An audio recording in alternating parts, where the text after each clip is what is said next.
This is actually a take 2 because I didn't do it right. I put it on privacy mode. So only my grandmother could hear it. And anyways, good Erev Shabbos, Shuva. I was introducing this before, I'll do it again. So, in the Mitzvah Rebbe's Siddur Imdach, he writes Hasidus. Just want to see if now, again, if it's correct to this problem. I still don't see it.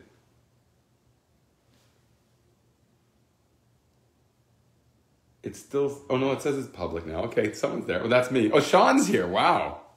That always makes me very happy. L'chaim Sean, you should have a Zisayar. Like Mark Simateva. So, we're going to be learning the Mitzvah Rebbe's Shar Yom Kippurim in the Siddur Imdach. The Alter Rebbe's Siddur. L'havin Sharish Yom Kippur. Hine Sherish in Yom Kippur hu shamalchus eila l'mayla b'atika. Tishrei is this, and even Elul preceding that, L'chaim, is a story about Malchus. Malchus is the Shechina. The Shechina means that God's creation accepts Hashem as our king, and therefore he shines glory on the Shechina. That's the beautiful relationship between the Shechina and Kuchabriku Shechinte. We have the So that's basically the creator and Jewish cognizant soul, or even unconscious souls. So in Yom Kippur, and on Rosh Hashanah, we basically established that you have the relationship of Keser Malchus. You crown Hashem as king, and you zap a new year's worth of energy into the world. So Malchus, the aspect of God that's responsible for creation,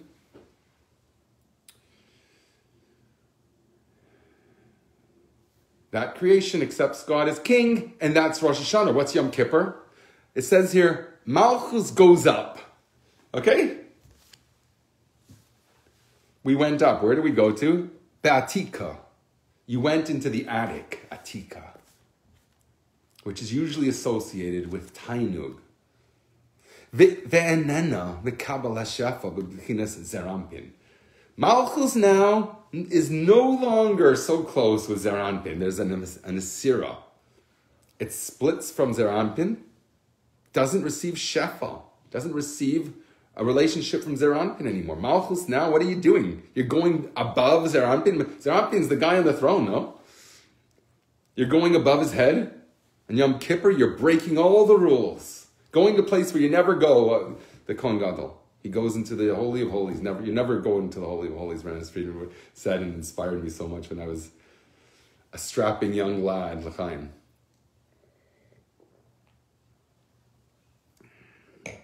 So something unique happens in Yom Kippur, and it totally breaks all the rules. Where God wants to dwell in the lowest realm, the Dir B'Tachtonim, he has an Asira. Okay, that's Rosh Hashanah. What kind of Asira do you have in Yom Kippur? It doesn't receive from Zeranpin anymore, at least for that time, at least for that 24-hour period. But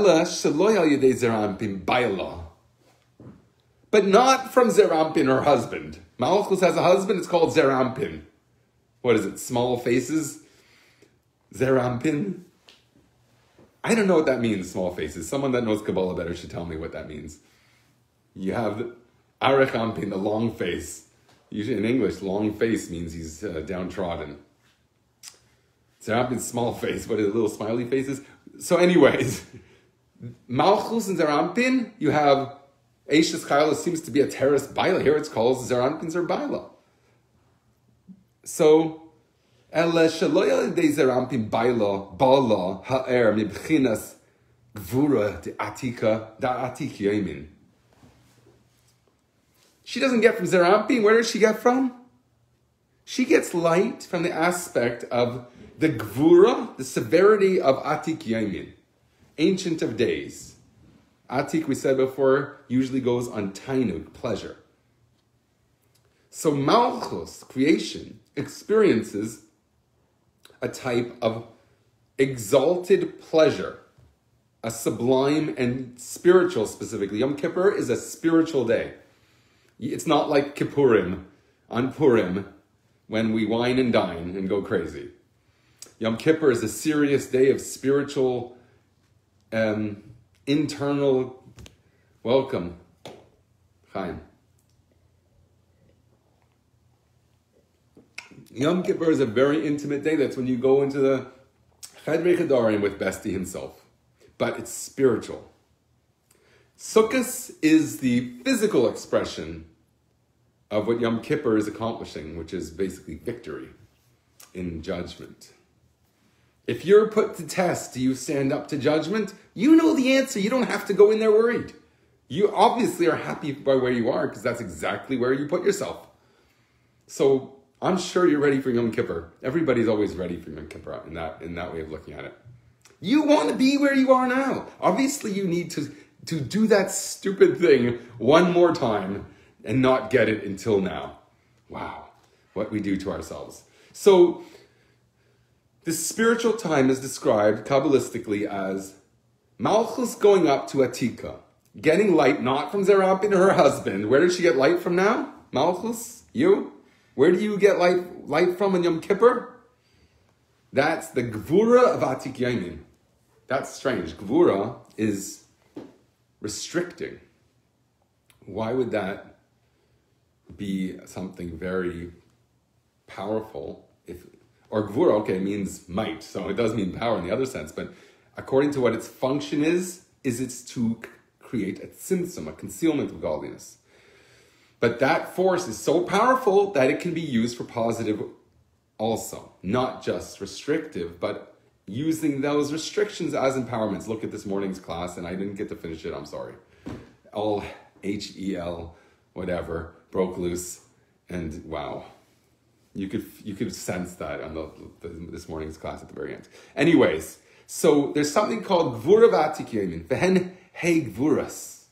This is also alluded to in what I was saying this morning. This is why I wanted to find, I hope this deals with it in depth. I think it might be another source I'm thinking about. But the hey gvuras, the 5 aspects of severity, right? We spoke about how that relates to the 5 aspects that articulate speech because it breaks up sound. If you just have sounds, you just have light, it doesn't make any sense. It has to have shape, it has to have vura. The form is given by the dark space creates the shapes of the letters in the Sefer Torah. On the Torah scroll, it has to be in black ink, surrounded by white. I gave a lot of classes about that about 3 months ago, I think. V'hen hey gvuras t'chesem shebene'ila de Yom Kippur. So when you reach the 5th, that corresponds to Ne'ilah, which means locking. The 5th prayer, corresponding to the Yechida b'nefesh, the 5th level, the 5th dimension of your soul. That's the seal of Ne'ilah. That's when your fate is sealed for the year. As pure as you're going to get, you reached your highest possible thought. Now, at your core, what really is driving you, are you good and genuine and you're doing things for the right reason? That's determined, and then everything else falls into place. Then it's sealed on Yom Kippur.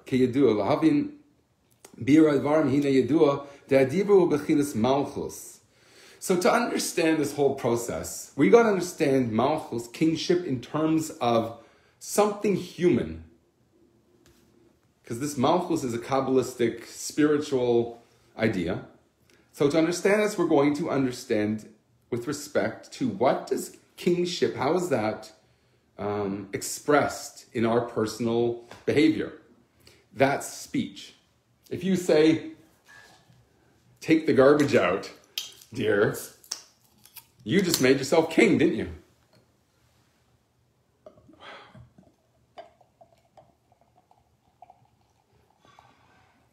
It doesn't have to be a bad king. Maybe it's a benevolent king, so it's a good thing. Especially if you ask in a respectful way. But speech is about, I don't have to do the work myself. Sweep over there, please. Okay? So, speech corresponds to Malchus. Speech does not have meaning unless it receives. So it's the feminine receiving mode. It's the last of the spheres. The 10th sphere is Malchus, corresponds to speech. It's more removed from the person also in the sense that it communicates to another person. You think to yourself, you speak to another. So it's going out of yourself recognizing another. Represents, therefore, difference. Who's the Jacques Derrida, the Jewish philosopher?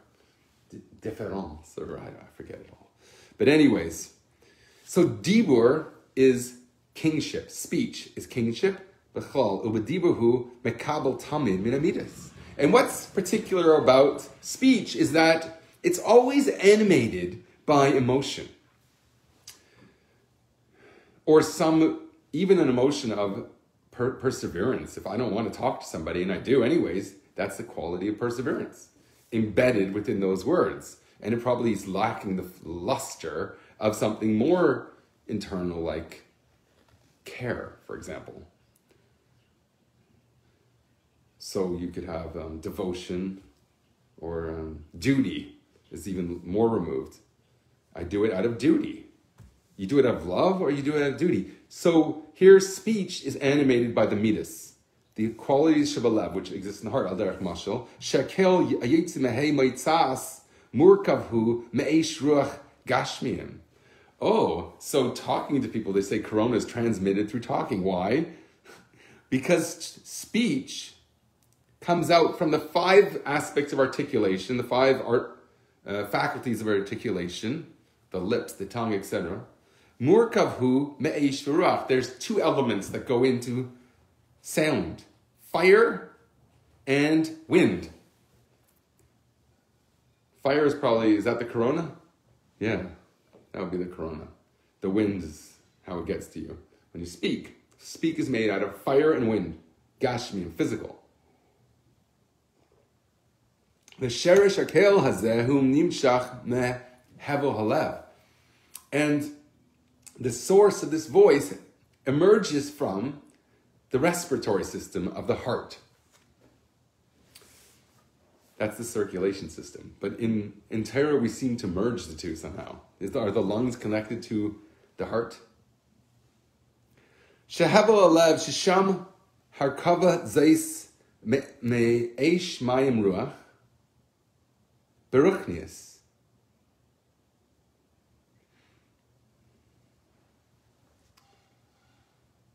So here he adds, before we just said voice was fire and ruach, wind, air. And then we say it becomes composite. In the heart, it becomes composite of all 4. So what are we including? Earth and water. That must be the corona, because what are they doing there? It's what we said before, Eish and Ruach. Now we said from the heart, it emerges that they have all 4 elements. Okay, but that's just like a interesting side point. Beruchnius, v'nikra kala pnima. This is called the inner voice. So the inner voice are the emotional attributes that animate our speech. We're explaining this whole process to understand what does it mean, Yom Kippur, that Malchus no longer receives from its husband. It gets from a different source, not from her husband, Zerampin. It doesn't receive from Zerampin. It gets from Atika Kadisha, Atik Yoimin, Ancient of Days, from the 5 aspects of severity. So the Alter Rebbe, or the Mitzvah Rebbe rather, is explaining what does it mean, these 5 attributes of severity. He's saying there's 5 faculties of articulation which represent the ability to take a simple sound from breath and fire, and from the heart it emerges sound and everything from all 4 elements. Beruchnius, v'nikra kala pnima. And this process, this idea is called the inner voice. Ve'amnam hevel halev harehu b'chinas chitzainis amidas. But we see that the respiratory system produces something that's the outer aspect of your personality. Shebelev bilvad. No, chitzainis amidas shebelev bilvad. Ki alev atzmai eina ele b'chinas kli lemidas. The heart itself is simply a vessel for emotional experience or expressions.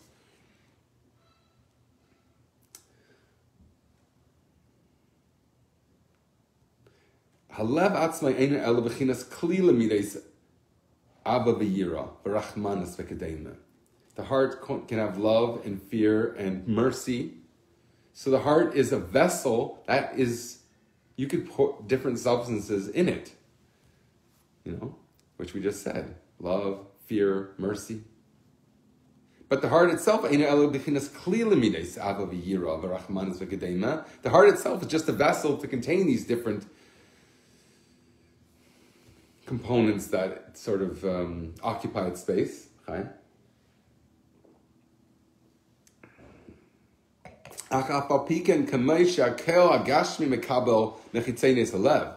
Nevertheless, just like physical sound, voice, receives from the external aspect of your respiratory system from your heart, shehu hevel halev, kach kel haruchni shebehevel halev mekabel min hapnimius shebelev. So physical sound receives from emotions. Similarly, you have a spiritual life that is composed of a spiritual sound. Kel haruchni shebehevel halev, which comes from your heart. So there's this, from your heart, you can create sound through the respiratory system. You breathe life into sound, which is, we're saying here, that process is animated by emotions. To speak, you have to experience an emotion. To spiritually speak, because we're trying to understand what does it mean that on Yom Kippur, Malchus, you, goes up to Atikyanim. You receive from the Hegvuras. You don't get from your husband, you get from Hegvuras. What is it? We're saying Hegvuras is speech. Malchus, which is speech, receives from Hegvuras, which is the 5 ways to articulate speech. So it goes into the mechanics of it by saying physical speech depends on your heart to emit sound. Comes from emotions. Spiritual sound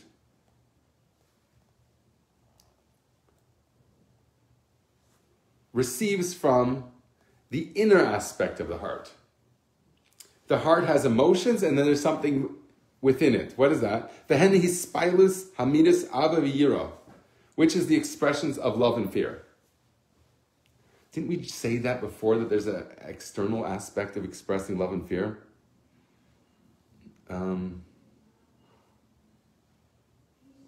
No, we were saying it in terms of physical sound compared to spiritual sound.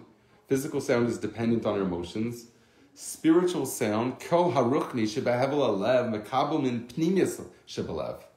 It receives from the inner aspect of the heart, which I guess is spiritual.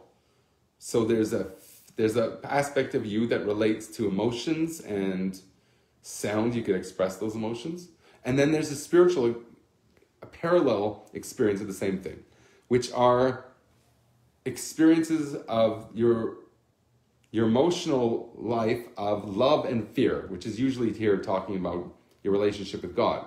Vehine hanim shalmuvan. So from this analogy, we'll understand shebachol hashana mekabelas hamalchus shehu bechinas dibur ha'elyain hakol al yedei han shefa habal bechinas hevel halev ha'elyain.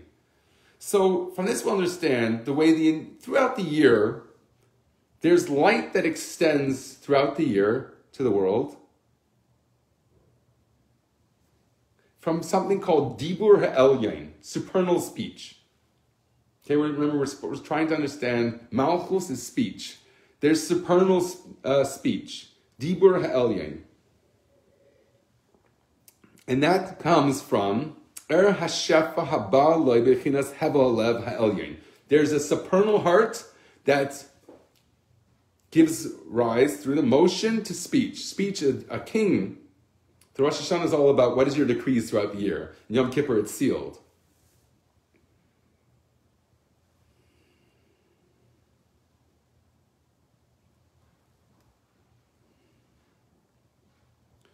So that is an analogy for the way God provides through supernal speech, and it comes from the Hevel Halev, the respiratory system of the heart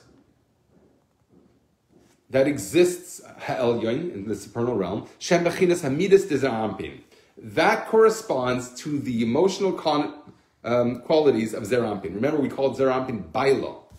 Malchus relates to zerampin. That's an expression of a godly unity. So God allows himself, so to speak, to be represented by a configuration called zerampin. Zerampin is a way to channel energy to Malchus. So you have Mashpia Makabel. Zerampin is the Mashpia. Malchus is the Makabel. Throughout the year, like speech, like a king rules from speech, which is a process of the king wants, he expresses. The king decides in Yom Kippur, he gives energy through the year in that particular way. Okay? That's predetermined though in Yom Kippur. Here we're saying that there's a process that exists that is determined and it affects the entire year. Okay? And that comes from the midas of Zerampin. We're going to say this, there's a different time. Yom Kippur is a different time. But throughout the year, you have a relationship between Zerampin and Malchus. And that is predetermined, I think we're going to say on Yom Kippur. There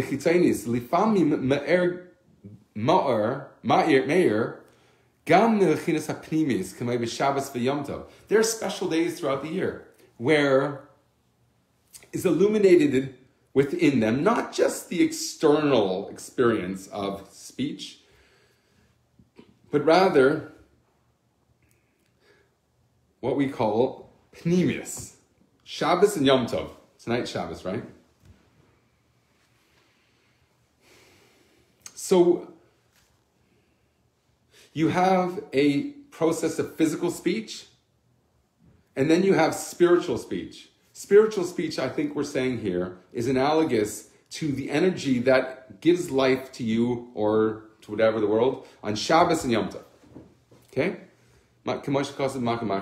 Yom Kippur, something's different in Yom Kippur. So we just said that the whole year, oh my goodness. It's still early enough. I think we should give him a whirl. What do you say?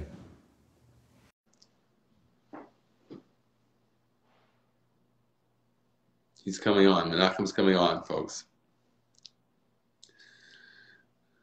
Get your popcorn out. Get your popcorn out. Yeah. You coming with a posse. I can hear a whole posse. Whenever you're around, I can imagine like streamers coming down in confetti. The confetti and strobe lights somewhere off in the distance. Shabbos Shuva, man. We gotta do Shuva. Yeah, do you know what Shuva is? What's Shuva? No, tell me what Shuva is. No, I want to know what do you think about when you think of Shuva? Is it something negative or is it like positive? What is it to you, offhand? That's a good question. You know, I heard a rabbi talk about this stuff today, and he said, it's like, yeah, think about yourself like you're going on trial, and you want to come to the trial, you want to look good in front of the court. You want to, dress up a little bit. You want to look nice. Look at you. Shuva is like you come back to Hashem after being distant. You feel like maybe there's reasons that you're, there's a distance between you and God, and you come back to God. You look at your face.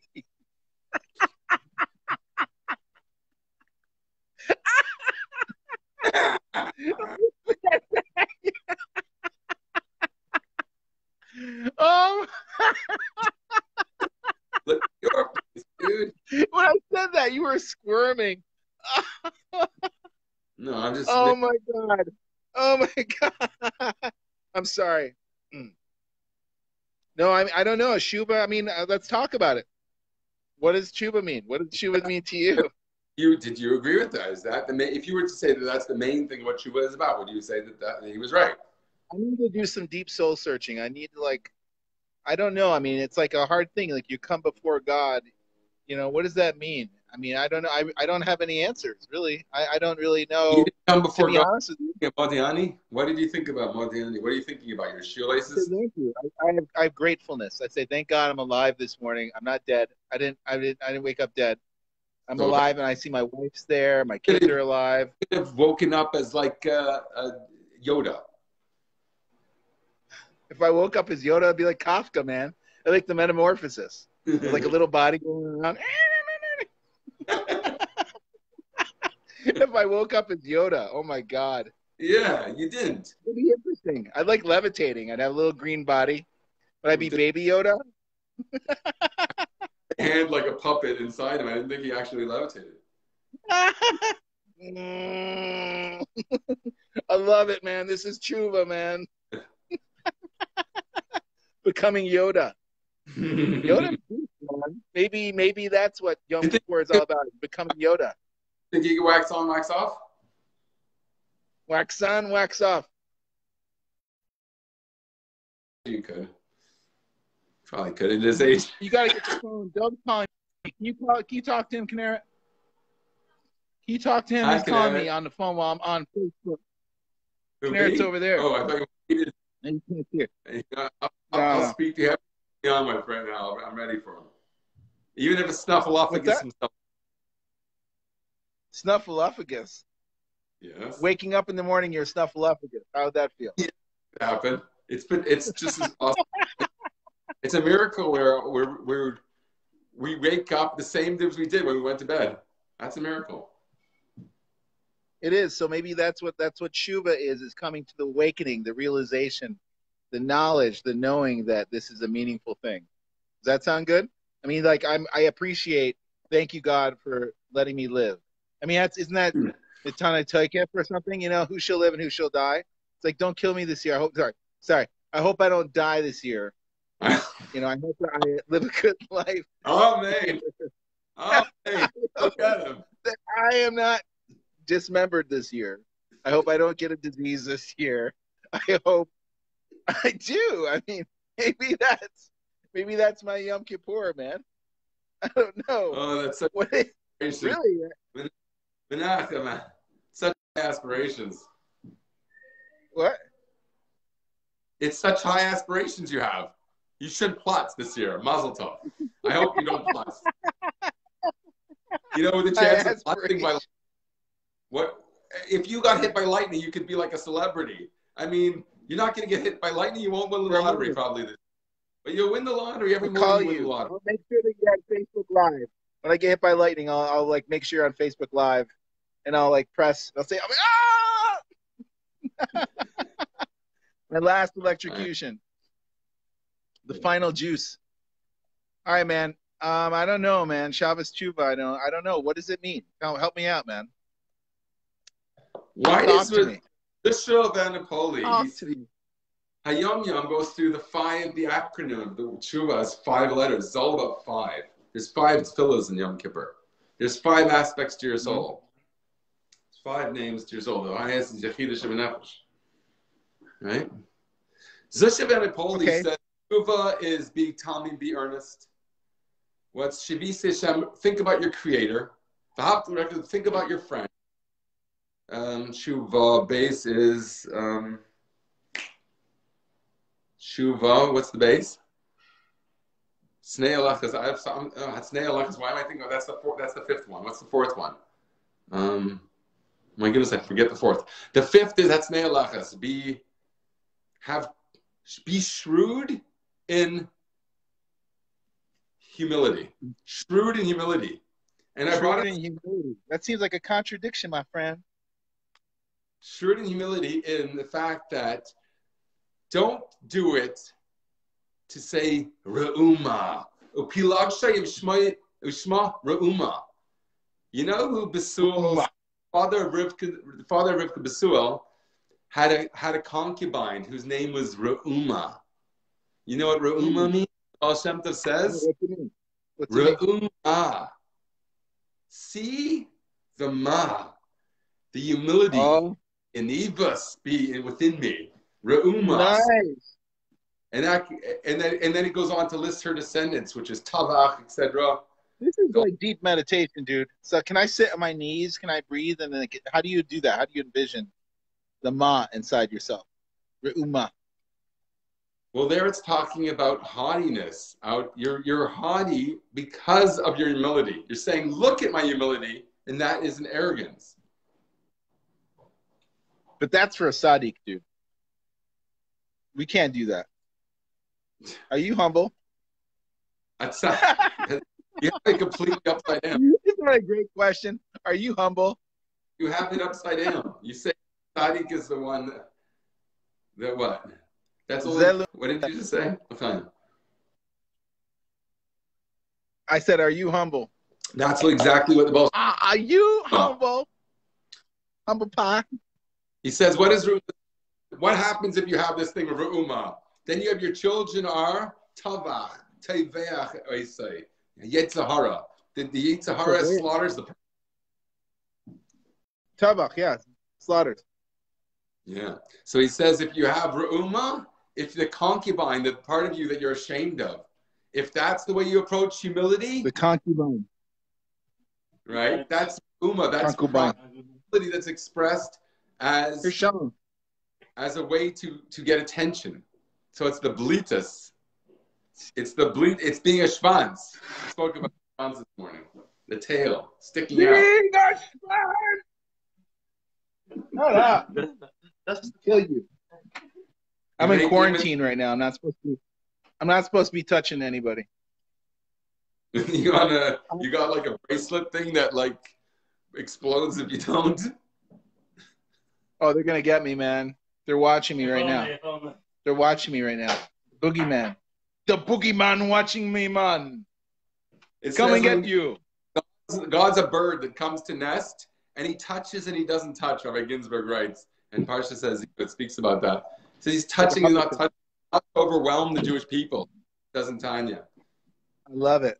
Touching and not touching. I love it. I love it. Tactility. Dude, I'm a tactile Jew. You know that. Because you're finite. He doesn't want to overwhelm. Touching and not touching. There's a rhythm. Touching and not touching. It's a rhythm. It is a rhythm. The rhythm of life. The rhythm allow us to absorb. Moshe Rabbeinu was not taught everything in what he was allowed to absorb. That's a kindness from he's touching, not touching, like a bird. When he comes to nest, he's hovering above the nest so not to startle the chicks in the nest. Oh, it's so beautiful. So we allow ourselves as much godliness as we can handle. God says, we need to imitate. We need to imitate God, right? Imitatio Dei. So we gotta hover over each other. I'm gonna hover over you, bro. I'm hovering. That's a expression, eh? I don't know. Is it? Is it? I think it is. Yeah, the eagle. Hovering thing. Yeah, hovering eagle. Yeah. Hovering eagle. Hovering eagle. Azinu Hashem. Azinu. All right, man. It's good seeing you. Shabbos Shuva. I'm honored to Huh? I got a Josh on it now. I got a friend, man. This is my tshuva. This is tshuva. My friendship with you is tshuva. I'm doing tshuva on. I've never had a bad friendship, actually. I've had people betray me, but I've never betrayed anybody. From below. Yeah, he takes the arrows. The eagle takes the arrows for us. Will you take an arrow for me, man? Protection from below. I'll take an arrow for you, man. That's what a real friend does. They take a bullet. I'll take a bullet. I'll take a bullet for you. I'll take a damn bullet for you. Look, when they come for us and the militias come and you and I are going to have machine guns and we're going to go out there and we're going to protect our homes, I'll take a bullet for you when I do patrol. I hope you the day I do patrol. Of love from Bestie. I'll take a patrol bullet for you any day. Okay, I got to go, man. I'm talking stuff. I'm not actually. I'm serious. I would do it. That's real courage. We need to have courage. That's tshuva, man. Courage of our convictions. Kosher porridge. Kosher courage. Did you say porridge? Kosher courage. Like kosher porridge or something? Like the three bears. This little bear's porridge was hot. This one was warm. This one's cold. The bed. Then they go the beds. Right? Bed's soft. This one's hard. Okay, so man. Hey. Power to the people, man. Power to the people. Shuva power, man. Shuva. Say it with me. Shuva. Punch. We're going to go. Punch. Shuva punch. Shuva punch. Uppercut. Yetzirah. Uppercut. Down. Down. Cut. Down. Kick. Yitzhar. All right, man. Be good. Okay. Keep it real. Good job. Hashem should bless you, man. Shabbos Shuva. We should go deep. Yes. Find some meaning. We should find some meaning. Find some meaning in this. Deep. Okay, man. Love you. Okay, take care. Okay, now just you and me. 6:15. We got a pretty good amount of time still. I only did about, I think, no, I did a number of lines, maybe 20 lines. It's pretty good. Can I drive after 20? How many lines are you legally allowed to drive after? I mean, that sounded weird, didn't it? I'm talking about, these are the lines I'm talking about. Does anyone else take the time to say L'chaim with me? I think that that's a worthy use of time. Yeah, you agree with me. Thank you. I think they should give more than one like per person. I think they should give about 7 or 10, one for each person. Just, why not communicate? Like, that's more interesting. Fine.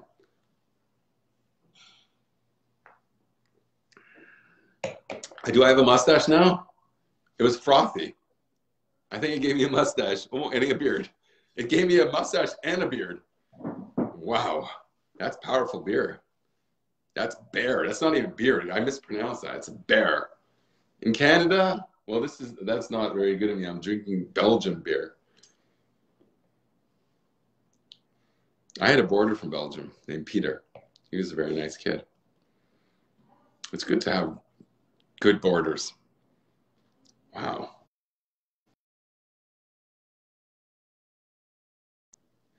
Roulette wheel and spin it, and you don't know what number it's going to be. You don't know who's going to be your boarder. You let someone in your house, and you get a good one, and then you take his cousin, who's also a good guy. I had a guy, I don't want to say anything. You might misinterpret it. He lost like 150 pounds when he was with us. Not because we starved him. I would have given him as many beers as he wanted. Fine. But he just, in our house, we speak, let's just put in the positive. We like to speak about health. So, okay. You have to speak about, here we're speaking about Dibur Ha'elyon. The power of speech is that it's malchus. Here in what sense? It gives energy to things. When the king says, do it, he's channeling resources. You better do it or you're off with your head.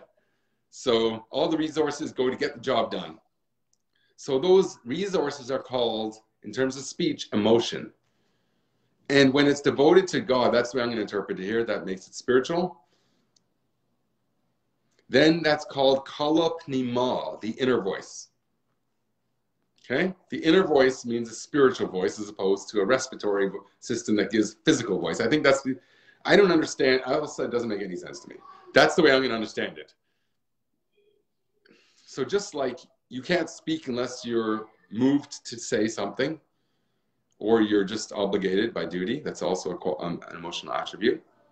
So too, your relationship with God is dependent upon the midas, your emotional attributes, in terms of, do you love and fear God? Fear is probably bad interpretation because you start thinking about the strap. I got the strap when I was a kid, did you? Or you don't have any gray in your beard yet, so you don't know what I'm talking about. I got the strap only a few times, and that's all I needed. And I feared my father. He didn't have to see. His scream was now the fear of a strap. It worked then. It doesn't fly anymore. And I want to say something about that. Why do we conclude the first blessing of Shemona Esrei, the Midah, the standing prayer, the silent prayer? Why do we conclude with Magen Abraham? Why not Magen Yitzhak, Magen Yaakov? Why Abraham, the shield of Abraham? Remember, Abraham did go to war against the 4 kings, and he was victorious, and he had, it's said in Medrash, special weapons that were projectiles in his hand, and he has basically just a sand and dust. He had the ability to just projectile at his enemy and therefore destroy all of it.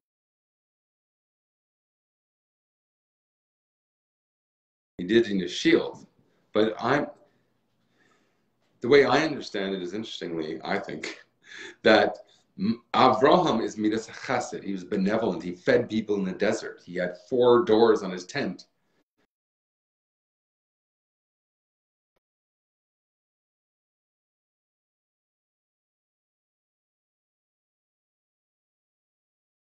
Give to everybody. So why would he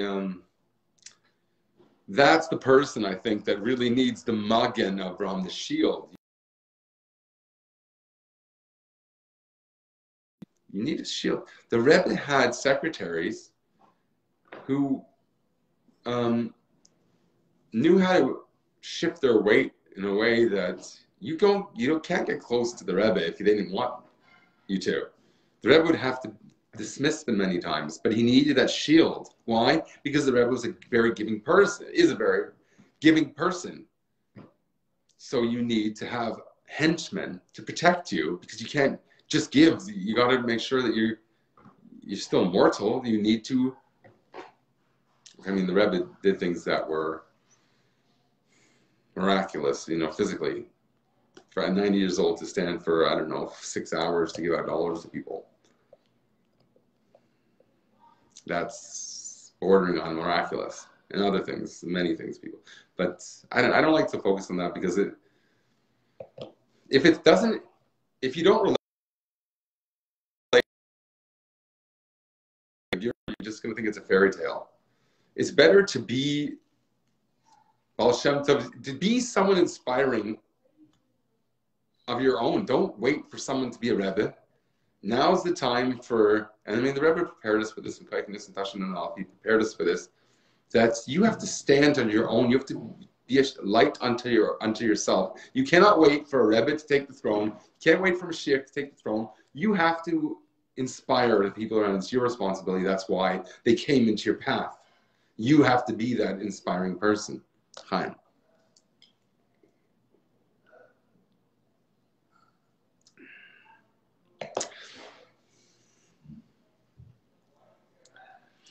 So we just described what happens throughout the year, and Shabbos Yom Tov is a bit different. That now you have this, not just physical speech, but you have a relationship with God that's based on love and fear. I think that's basically what we're saying. I might have simplified that a lot. Aber Yom Kippur, okay? On Yom Kippur, something different happens. It's not about your emotional attributes. That's Zeranpin. Your heart is the malchus that receives from those emotional attributes. So Zeranpin, emotions, shine into Midas, the heart, the vessel to contain that. Whatever you put in it, that's what it is. So that's throughout the year. Sometimes you have the pneumius, sometimes the chitzenis. Throughout the whole year, you have the external expression of that. And then there's, on Shabbos Yom Tov, special days, they're empowering. It's more of an internal process that sort of gives rise to the rest of the external process throughout the week. That's the relationship with Shabbos and the rest of the week. But on Yom Kippur, something different happens. Then it's no longer a relationship between emotions and expression, but rather something else. Malchus, which is, we said before, is the heart that receives the emotional qualities. It goes up. It doesn't at all receive from the midas. So the heart's in a state of receiving from something that's not emotional, something beyond emotion. It gets instead from the source for those emotional qualities. So instead of your heart receiving, let's say, 6 different types of light, it gets from the source of all that light. Shehu Bina. Guess where you get it from? Another female. Malchus' female speech receives from Midas. It's female, it receives. But Bina is a mother. A mother bears children, right? So Bina Shenikra Eim Habanim, the mother of the children. This is Yom Kippur. Okay, we just decided what it was. Al Pi Kabbalah, now you know what it is. You know what the map is, different. Usually the map is, you have Zerampin, the husband, and Malchus, the wife. Now you have Malchus receiving from mother. Remember, the daughter, the female, the soul, you, was once a child you were given birth to. So you did receive, in a sense, from a female aspect, the mother, Bina. Bina gave rise to your consciousness. Bina is the ability for not just to have to experience, but to identify that experience as being separate. Okay? So Bina is the separate person appreciating the fact that there is something higher that unites. That's what Bina is. And it does it through language, which we're saying speech here. We're calling it speech. But in Yom Kippur, something different happens. It doesn't receive from Zerampin. So it's not regular speech. It does not. We said that you only speak because you feel like speaking. You have emotions that drive the speech. It receives rather Yom Kippur from the source of these emotional attributes. Bina, Shenikra Ema Banim. It receives from the mother of children. Bina, understanding, my mother's name.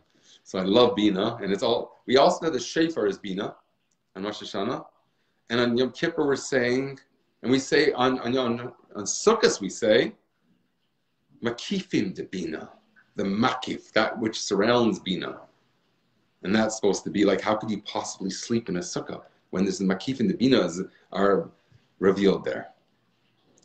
So Bina is the theme of Tishrei. It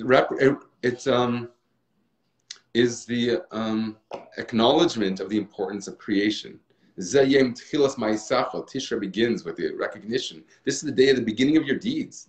Zichron l'Yom Rishon, the remembrance of, I think, the 25th of Elul. I kept saying it wrong, I'm sorry, in another class. I said 22, 23. I couldn't count 6 plus. I don't remember how many days were in Tishrei. I think they're 29. Okay.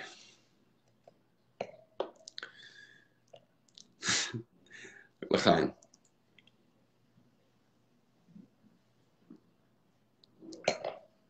If you want to be wise, don't speak. Right? A fence for wisdom is silence. Because when you're going to say something, probably you're going to say something that's not 100% wise. Not all the time. Maybe you'll get the page number wrong or something. That wasn't wise. So just shut up, and then everyone will think you're wise. I always thought it was funny. Like, imagine you tell your kid, here is Einstein, the greatest genius that ever lived. They put a picture of Harpo Marx. And just watch his facial expression. Put Harpo Marx on there, a nice Jew with the funny wig he's wearing. It was supposed to be red, but it was in a black and white thing. So I don't know, how do you make a redhead in a black and white format? It doesn't really work. But he was supposed to be a redhead. Did you know that? Here we're talking about Bina. So usually you get from your husband, right? Whoever women make challah, for example, who brought it home, probably, okay, at least who brings home the dough. It's not always the man, I suppose, but at least historically, you know what I'm talking about. So usually, Malchus, the female, you, the soul, receives from Zerampin. So you have speech expressed from emotion, but right, which is an analogy for this. But there's another type you receive also from your mother. How would you be here if not for your mother? So you have Bina that creates Malchus, or gives to Malchus here. That's the source of the Midas. So Zerampin, it sounds here a bit incestuous, okay? Which is, because it does sound,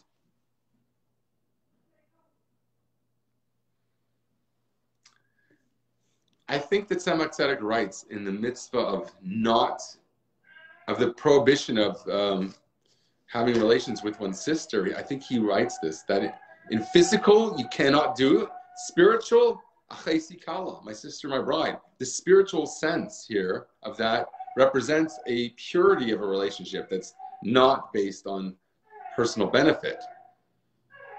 Which is why in the physical world, and I'm just drawing here on Y.Y. Jacobson, who spoke about this, speaks about this, that it's chesed, I think this is the word, it's considered chesed when the world had to exist from brother-sister relationships. That's considered a chesed, a kindness, in the sense that usually you seek the benefit of your sibling. A sibling is supposed to seek out a shidduch for their sibling. So they're supposed to do that kindness. And here, to be selfish and say, I'm going to be, like, and this is actually represented in the Chumash. It says that Shimon had to promise Dinah that he would marry her so she would leave Shechem, the city of Shechem, after they killed everybody, because I think she was impregnated by Shechem, who captured her. And she was embarrassed to be in that situation. So her brother had to promise to marry her. I don't think he did, because I just read a medrash that said Eli married Dinah, Job. Did you know that? I think that's fascinating. There's some debate whether what circa Job was, or whether he never existed and he's just an example of someone who had, what would someone who had true, genuine devotion, what would they be prepared to do and still have faith? So it could be fictional in a sense, I think, if I understood the message correctly. So here we're saying on Yom Kippur something different happens. Malchus, which is usually represented by speech, where the emotional attributes engender speech, communication with the other, in this case, creator, bestie, to the one, to you, creator, to the created. Oops.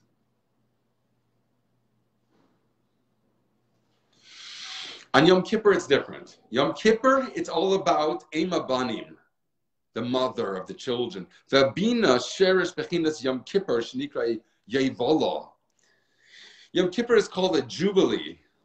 The 50th year is a jubilee, right? And there's the 50th gate, the 50 gates of understanding. Nun Shara Bina. So Yom Kippur is associated with Bina. It's called a Yevela, a jubilee. Therefore, it's called sanctified or holy of God, of Besti. On this day, you don't eat, you don't drink, and the whole 5 things that I listed this morning. Just like the world to come, where you're not going to have to eat or drink. So Yom Kippur is in a miniature version of the world to come, where you're not dependent on anything. You don't need physical things. Are you going to engage with physical things? According to Chassidus, you will. The ultimate stage is specifically in physical bodies. So why does it mean you'll not eat and drink if you will have physical bodies? What's the significance of that? It says that your souls will get nourishment from your bodies. Will your bodies need to eat and drink to do that? It says we're going to feast on the Leviathan and the Sharabar. So are we not going to eat and drink if the very feast to celebrate the redemption is going to be the Leviathan and the Behemoth? That's a bit difficult to understand. Though the Alter Rebbe does describe that as a very spiritual encounter, which I actually recently thought about that, Gedev Shabbos, as a type of fight between the Leviathan, the spiritual Jews, the transcendental Jews, and the Behemoth, the Behemoth, the Sharabar. They're confronting each other. There's 2 voices. That's going to be the gladiator fight, the spectacle that God's going to make for the tzaddikim in the world to come. This battle between 2 approaches. the Leviathan, who is spiritual, because a fish is in its, and it recognizes, it depends on its environment. It's not separate, so it's spiritual. It reflects that recognition. In the Shar Bar, this behemoth, this beast, who is separate from the earth that he eats from, and therefore sees himself as an independent, existent entity, and therefore is an embodiment of the earth.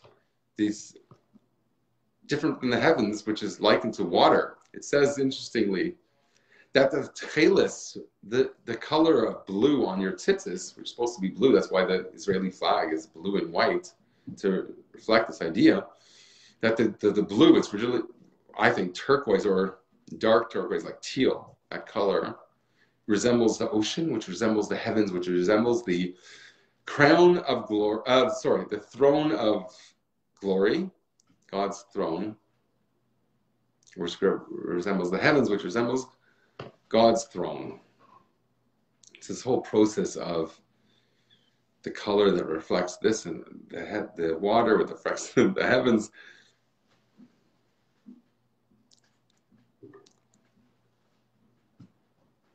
I forget how I got there. So here we're saying that someone should be here to remind me, if we're bringing the Bachram, remind the Mashpia what he was saying, and he can continue on that train of thought.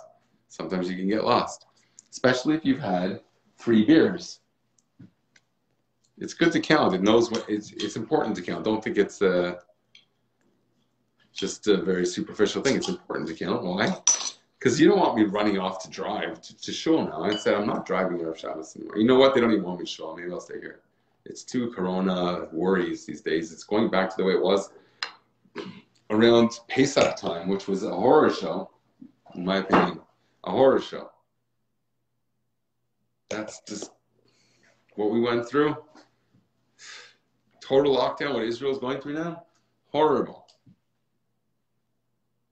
I really hope that they manage to have a Shabbat Shalom to all the people in Eretz Yisrael that are suffering in very controlling environment where the government just says, I know what's best for you, don't leave your home, lest someone sneeze on you. Well, maybe I want to go to the local park, or I don't know what, or want to pick up some Charmin. Is that what everyone was worried about? So, Yom Kippur is about, you don't receive from your husband, you receive from your mother. Isn't that fascinating? Would you have thought about that if Menachem came on and said, what's Shuva about? What's Yom Kippur about? And he says it's about connecting with your mother.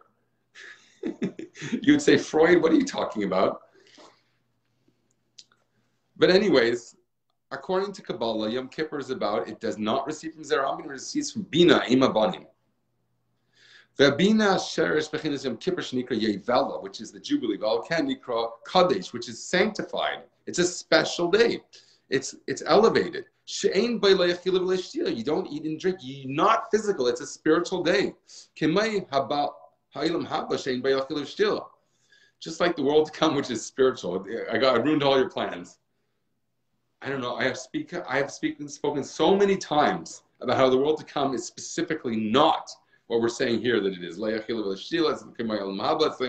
Kippur. That's what you're going to look forward to?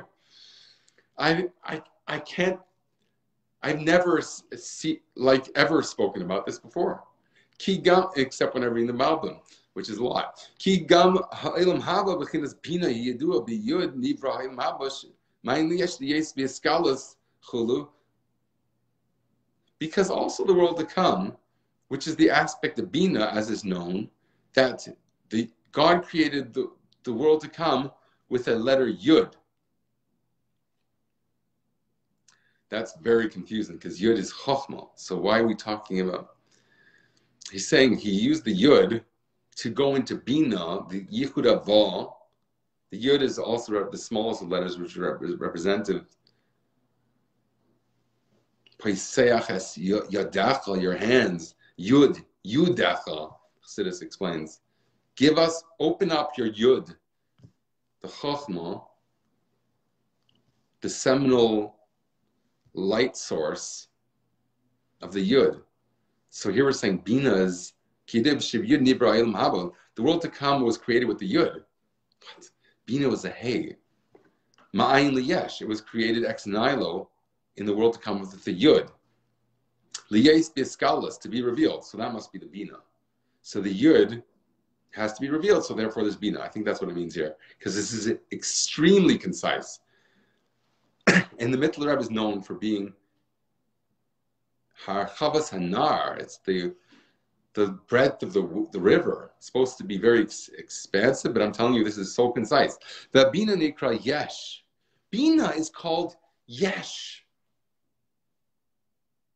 which means acknowledgement of separation from Creator. Ego in our language. Chaim. Can I say L'chaim to ego? Look at what I said this morning about Hatznei Lachasim Elikecha.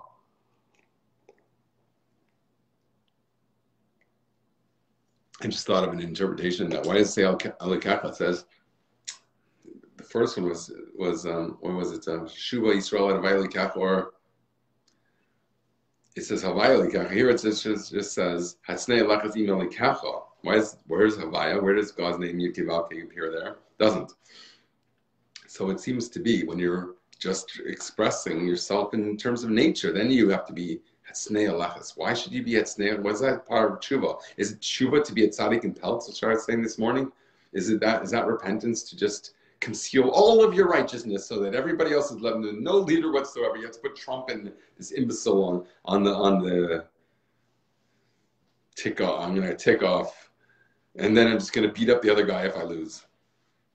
Great plan. And Trump is going to put a laurel around his head if he loses. Great plan. That's democracy for you. Okay. So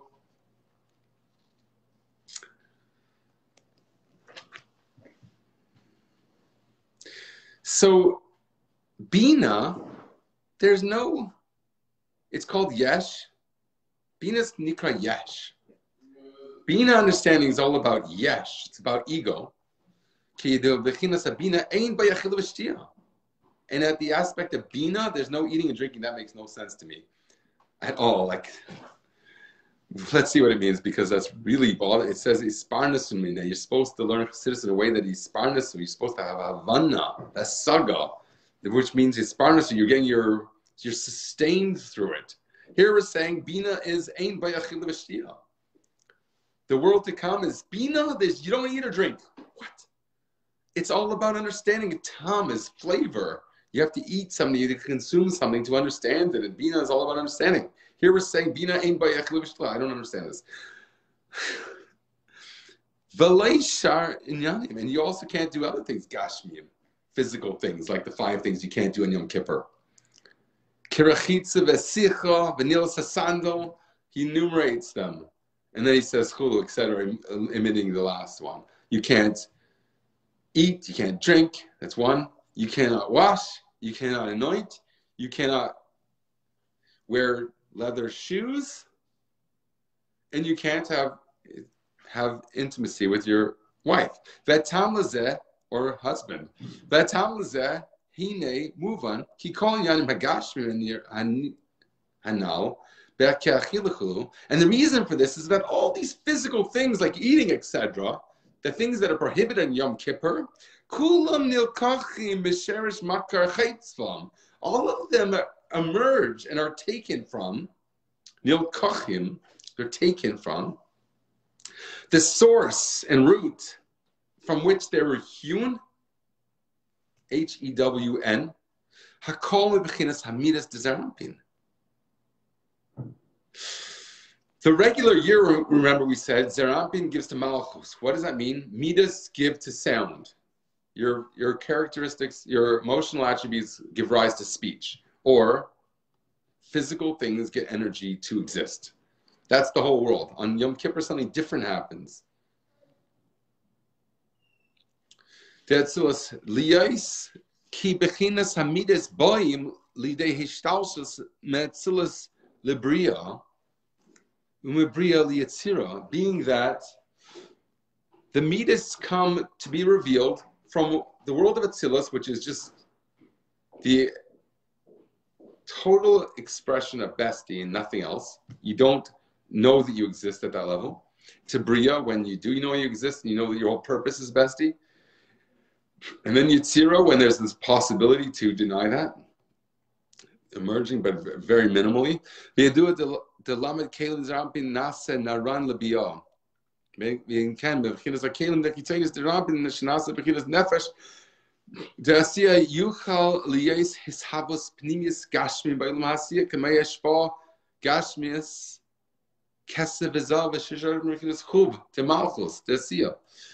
So there's a process that gives physical things to come to existence, like in the examples given here, gold, silver and gold,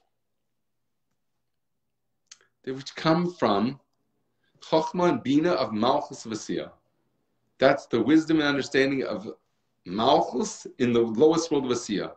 Hamashpia Lamata, which allows there to be physical things. And that's why God says, mine is the silver, mine is the gold. The perish, Liya Kesef, Ki Sherish, the Sherish, Hisavas, a Kesef, Lamata, Harei, Nibshak, Gidus, Psailis, Chasadim, Nefli, Milo. Meaning here, why does God say, it's my silver and my gold? Meaning that silver emerges from aspects of spiritual, Kabbalistic descriptions that are called the Psailis of Chesed, which is silver. Silver is when kindness has waste, that is physical silver. Oh, I didn't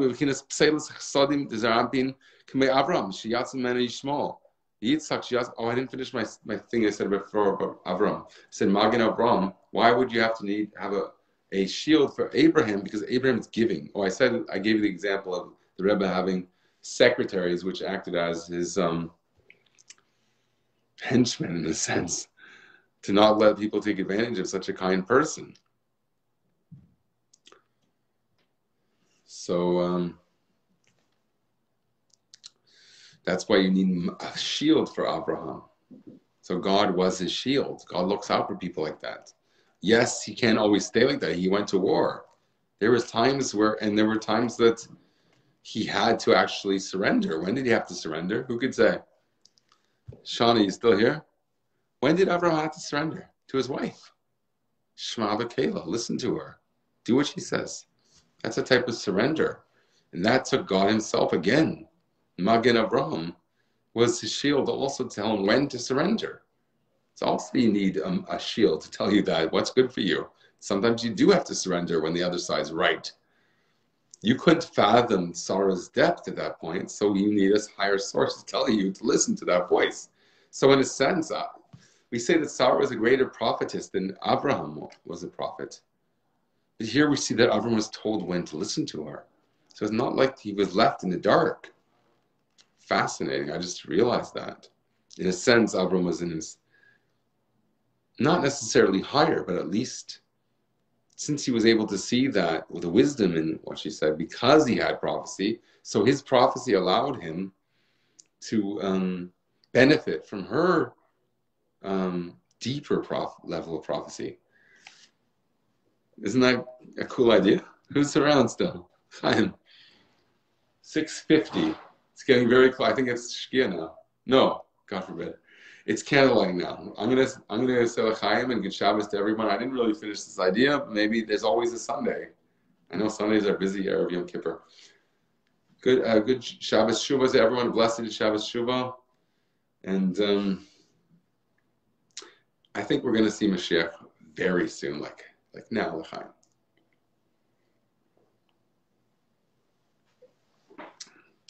I don't think I'm going to shul because they don't want me there in Corona. I'm telling you. They really don't want people attending.